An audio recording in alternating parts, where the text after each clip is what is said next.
खबर शामिल करते हैं।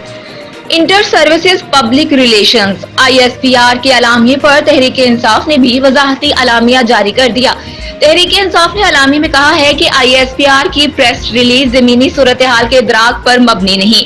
PTI ने हमेशा आइन और कानून से इनहराफ की हौसला शिकनी की है। PTI का कहना था कि इमरान खान की गिरफ्तारी के बाद अवामी रद्द-ए-अमल बहुत से अवामिल से जुड़ा है। मावराए कानून इक़दामात और मईशत की तबाही ने भी तल्खी पैदा की।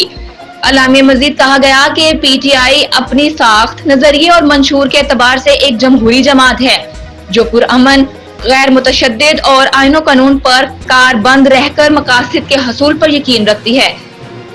वाज़ेह रहे कि गुज़िश्ता रोज inter services public relation ISPR ने कहा था कि इमरान खान को कानून के मुताबिक हिरासत में लिया गया। गिरफ्तारी के बाद मुनज़्ज़म तरीके से आर्मी इमलाक और तंसीबात पर हमले कराए गए। एक बयान में ISPR ने कहा कि 9 मई का दिन एक स्याबाब की तरह याद रखा जाएगा। इमरान खान की गिरफ्तारी के बाद फौज मुखालिफ नारेबाजी कराई गई।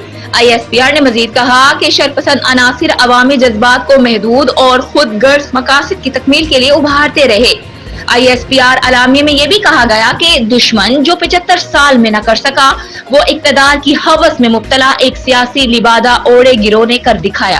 आपने अभी तक हमारा चैनल सब्सक्राइब नहीं किया तो अभी सब्सक्राइब करें और बेल आइकॉन को क्लिक करके हमारी लेटेस्ट वीडियोस के बाद हमारे TV channel OTV overseas television को अभी सब्सक्राइब कीजिए। घंटी का बटन दबाना मत भूलिए ताकि अहम और मालूमाती वीडियोस आप तक पहुंचती रहें।